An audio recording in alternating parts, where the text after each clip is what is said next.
An Aryan brother is without a care. He walks where the weak and heartless won't dare. And if by chance he should stumble or lose control, his brothers are there to help reach his goal. For a worthy brother, no need is too great. He need not ask, fulfillment's his fate. For an Aryan brother, death holds no fear. Vengeance will be his, through his brothers still here.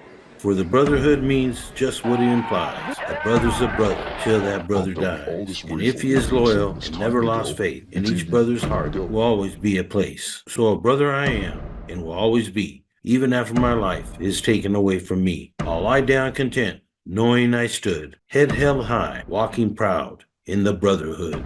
People that are older and know what time it is know it's just business. Yeah.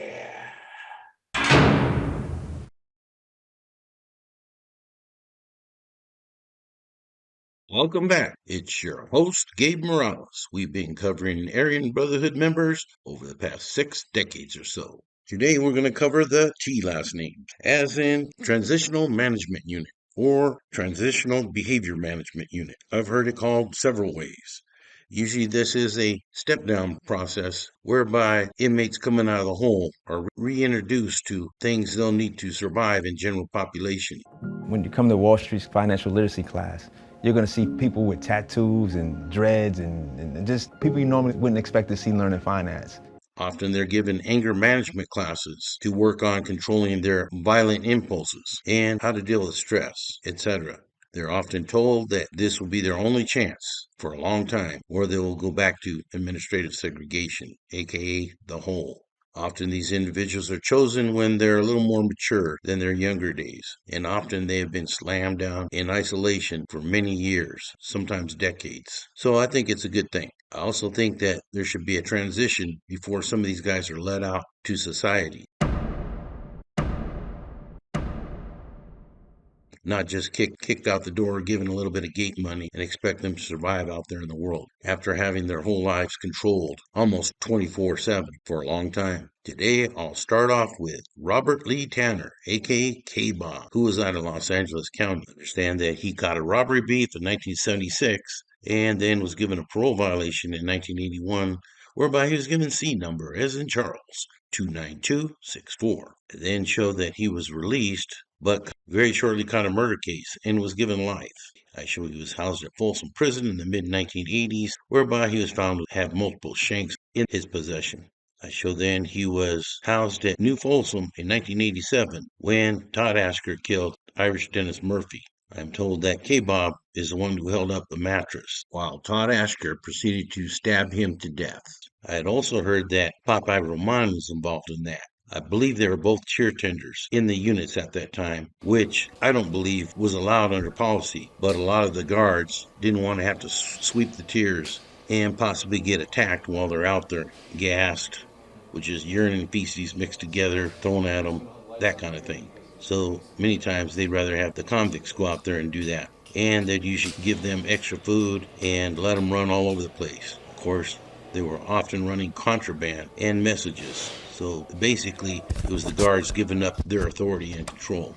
Understand then he was sent to Pelican Bay after that and was found with a shank in the mid-1990s. And I'm not sure what happened to Robert Lee Tanner after that. There was a Joseph Joe Taylor, who I show was an old Aryan Brotherhood member going back to the 1970s when he caught a robbery brief and was given B number 96725. I show he was released, but then came back on parole violation in 1981 through 1983 when he caught a new case and was given C number 28370. He then was released on that, but caught a dope case in 86 and was given a parole violation in 87 where he was given D number, as in David, 26674. I then showed that he was released on that, but got caught a felony in possession of a firearms charge, which can be a federal offense. And he was sent to the BOP under number 62296-198. I show he was housed at Dublin in 1993 and then was let out, but got a meth case in 1995, whereby he was returned to custody, I believe, for a longer stint. I show that he was released in 2004, but caught a violation in 2005, and in 2006 was shipped to Tucson. And I show was finally released from the BOP in May 2008. There was Richard Terflinger, a.k.a. Bart Simpson, a.k.a. Tricky Ricky, a.k.a. the White Whale, who was out of El Monte, California. It is my understanding that he was a biker I'm not sure if he was affiliated with the club or not, but like I said, back in the 60s and 70s, a lot of the bikers hung out with Aryan Brotherhood. Understand that he caught a robbery case in 1967 and was sent to CRC in 1968. He then caught a murder case in December 1968, whereby he's given B number 18173. And I'm told at that time he gravitated towards the Aryan Brotherhood when he was at San Quentin, which would have been about 1 year after they started. I show that he stabbed a BGF member in 1975 and was shot by a CDC tower guard in 1976. I show he escaped in March of 1977, but was recaptured and frequently seen in pictures at Old Folsom Prison with other Aryan Brotherhood members, as seen here. I have notes that he was involved in a hit on Donald Rodent Leach, B number 50603, when he was at Tehachapi in 1987. I was told that he conducted this hit with Eddie Burnett and Danny Troxel.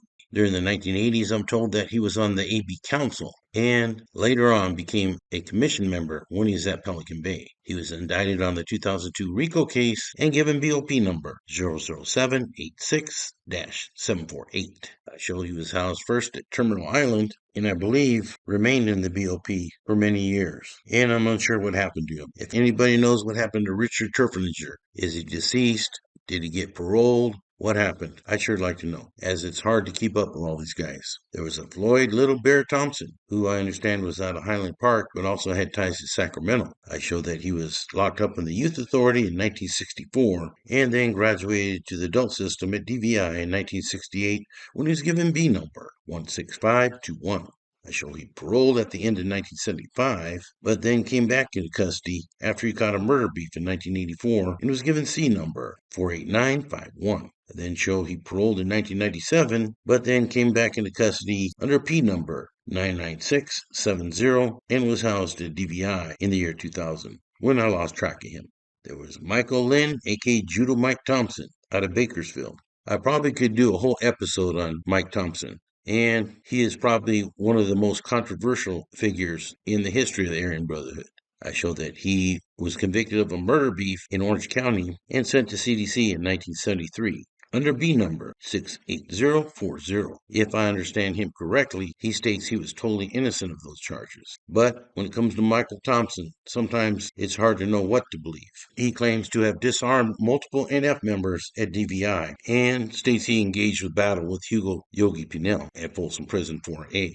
One thing I should state here, and maybe I should have stated it earlier in the Mexican Mafia and West Familia videos, is that every dropout I've ever heard will exaggerate and embellish when they speak. I mean, heck, that even includes some U.S. presidents. But that doesn't mean they're lying all the time. Often they will let their ego get in the way, especially if they're narcissistic. But also, often they can divulge some good information. You just have to sift out the truth from the bullshit sometimes. I show that Michael Thompson was housed at Folsom Prison in the 1980s and sat on the council. Understand that he had some problems with the decision making at the commission level and council level. He was involved in the homicide of Stephen Loser Clark on July 3rd, 1982 at CIM with Clifford Smith, who also was on the council and also dropped out soon after.